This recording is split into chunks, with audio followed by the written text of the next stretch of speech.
welcome to the History Gals. I'm Hannah. I'm Erin. And sit with us and have coffee today while we talk about the history of parental leave in the U.S. This is a very important topic, both for you and for me. Yep. I know it's got you very fired up. For sure. So we both have some personal history with this. As we mentioned before, we're history moms. And so we both were affected by the lack of parental leave in this country as we were having our daughters. Yes. So for me, I was lucky enough to have access to FMLA, which granted me 12 weeks of unpaid leave and 6 weeks of which was partially paid. How about you? I ended up setting up my jobs to all end right when she was born. I only had a contract job with a history conference at the time. I was also doing an internship, which kind of ended around the time she was going to be born.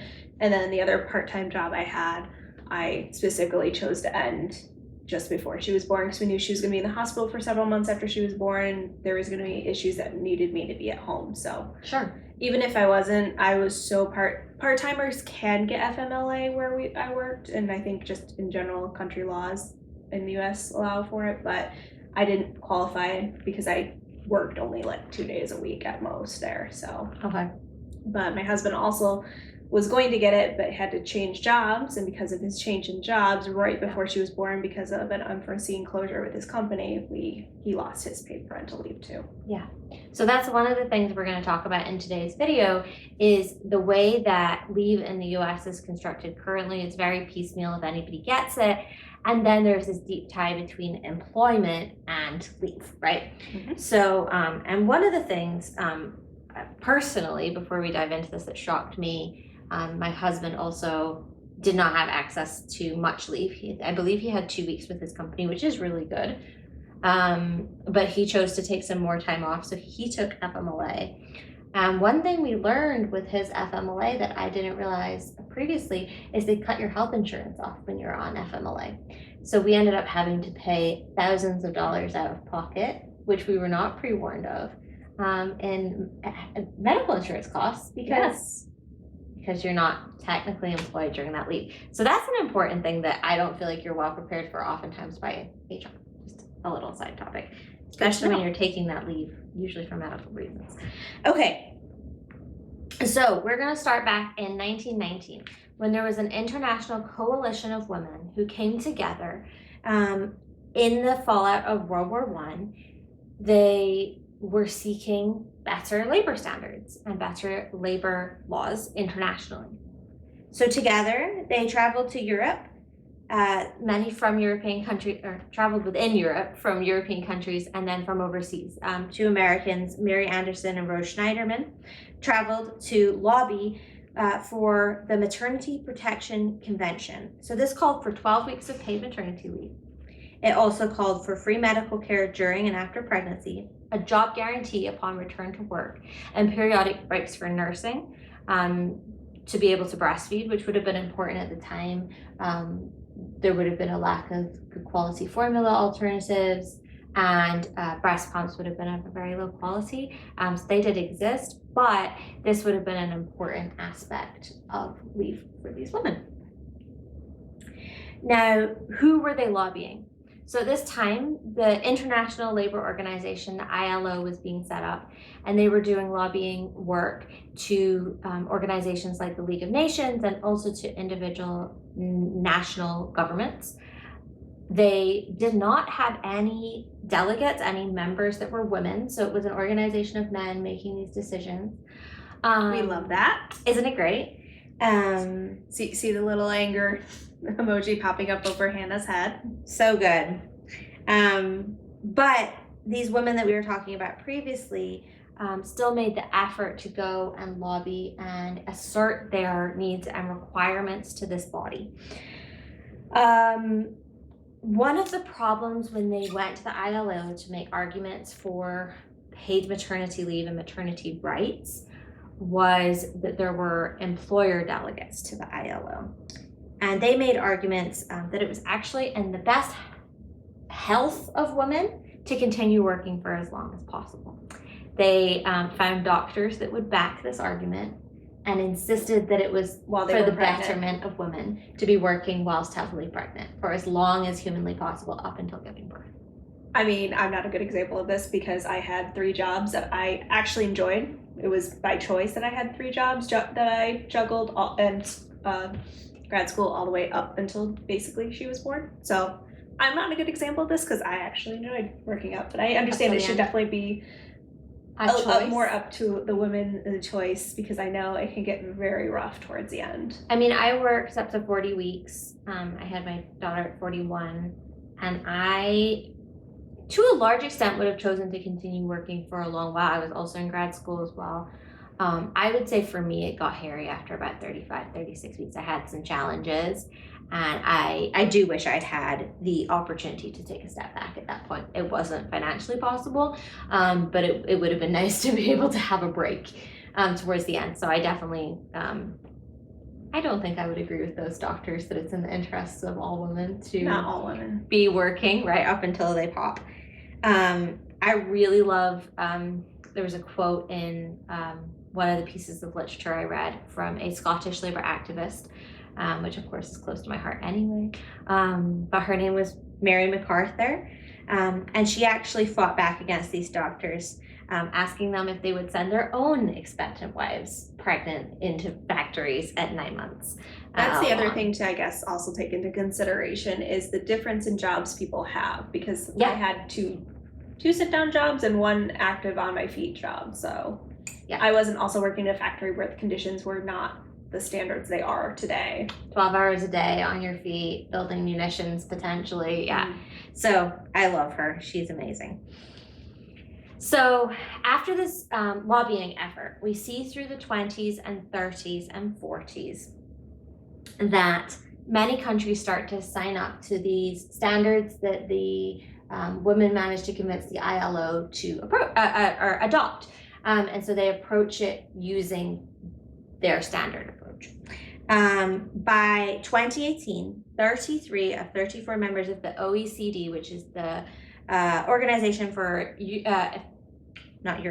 Organization for Economic Cooperation and Development, had guaranteed paid leave to working mothers, and 32 of 34 to working fathers. So 33 of 34 to working mothers. Who is the one country of part of the OECD that's still outstanding? Let's have a guess. I mean, I guess our lovely United States. Yes. This is the one country that currently does not offer paid leave that is part of that economic council. And a lot of countries that we consider, that others consider third world countries, still also sometimes have paid maternity leave. Many. There is a small number, I'm trying to remember the exact number of countries I read have absolutely nothing. I think it's less than 5. It's very small. And the US is by far the largest economy not offering any kind of paid support by miles. By absolute miles. Nice little, again, angry face over there. Yeah. Doing great here. Doing great. So that brings us to ask, if there isn't paid maternity leave, what do we have? So currently in place, passed in 1978, is the Pregnancy Discrimination Act. So what does that do?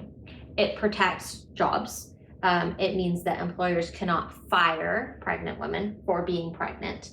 Doesn't mean it never happens. It just means that they have to go about it other ways. Exactly.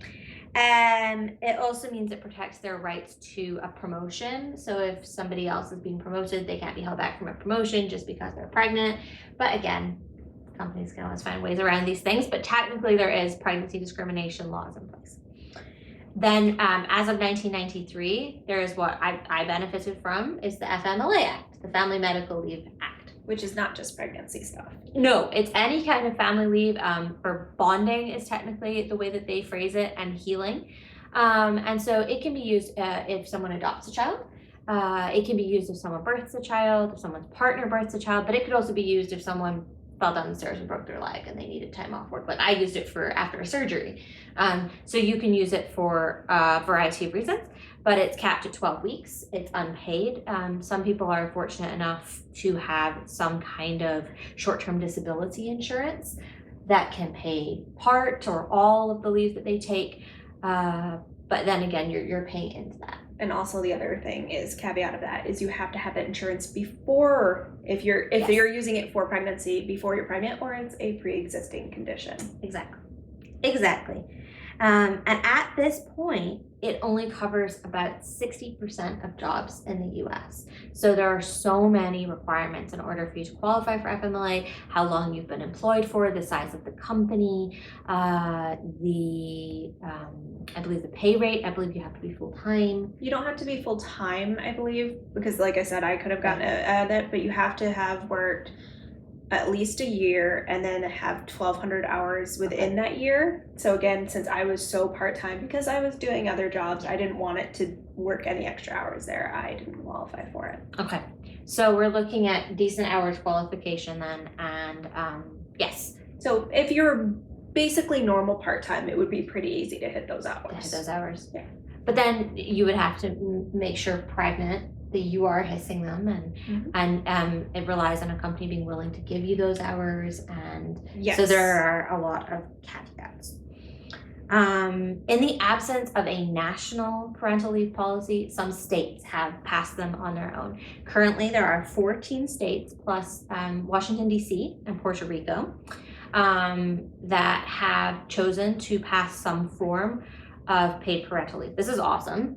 This is a step in the right direction. I would say that, not to be too depressing or poo-pooing on it, but it still falls short of what a lot of other countries are offering at similar economic levels. I mean, you're looking at 12 to 16 weeks on average. That's great. That's a lot better than nothing. I'm glad it's paid. But I mean, we look at other places having 9 months or a year. So, I mean, it's still not. Or even at least that it's guaranteed that you have it. Exactly. It's better. Is it incredible? I don't think I would say so. But according to a Pew Research study done in 2017, 82% of Americans support paid maternity leave and 69% support paid paternity leave. So it's overwhelmingly a popular policy in the country currently. However, there is a big caveat with this, and a big reason that we've struggled to get anywhere with paid parental leave is because in this lies a deep division over whose responsibility it is to pay for said leave.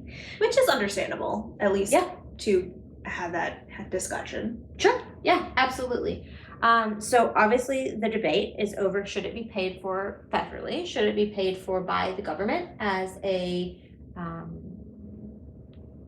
payment or a tax credit, or in some way be paid for by the government?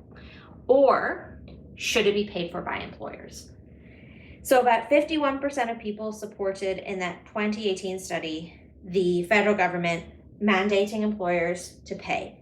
And the vast majority of people supported employer paid leave over a federal paid leave. Probably because then they feel like the people who don't have kids, don't want kids, already had kids, they don't want to pay for other people to stay at home. I think would be so. My guess. Is that they'd rather the employees take that burden, or employers take that burden instead. And which I can see. And I mean, I'm not saying I agree or disagree. I'm just saying I can see all sides here. Sure, absolutely. And the thing though with that that's striking, right, is if 80% of people believe in paid maternity leave, but only 51% support the US government mandating it as an employer program, where does that leave you? It leaves you with companies having to choose by the good of their own hearts to do it. Which we are seeing an increase of them doing. We are. Which we will list at the end of the video. Not all of them, but a majority of them I will make sure is listed in there.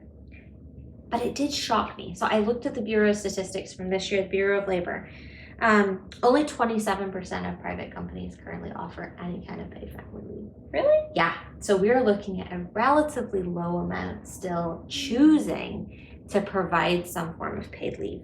About 28% of state and local jobs do, and about 27% of civilian jobs. So no one's hitting that 30% or over threshold in any market offering paid leave to families. And the other caveat to that is also most of them have to be full-time in order to qualify for that. Because I know Whole Foods, where I worked, full-timers did get paid maternity leave, and I think paternal leave too. I'm not sure Awesome. how much it was because I didn't work full time, didn't really look into it because it didn't affect me, but Yeah. I do know they do.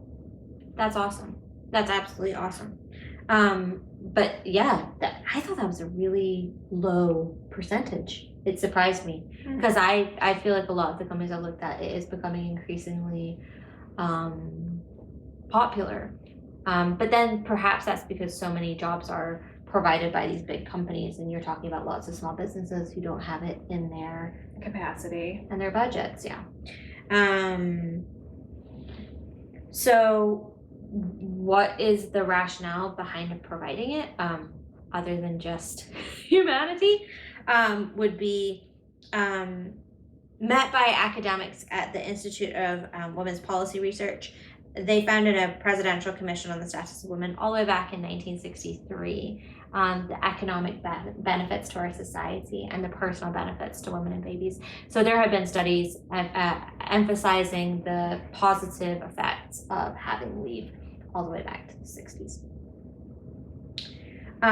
Building on that, the first major attempt that we see post that 1919 discussion, which didn't really go anywhere in the US, unfortunately, under Nixon in the 70s, there was the first major push towards what has been considered by academics the building blocks of a child and maternal support system. So the way that Congress wanted to start was with the Comprehensive Child Development Act of 1971. So where that would have started was the provision of universal child care. And it was believed that this would then snowball into maternity leave and other parental support policies. It had bipartisan support. It passed the Senate 63-17, and it passed the House 210 to 186. But Nixon chose to veto it when it hit his desk.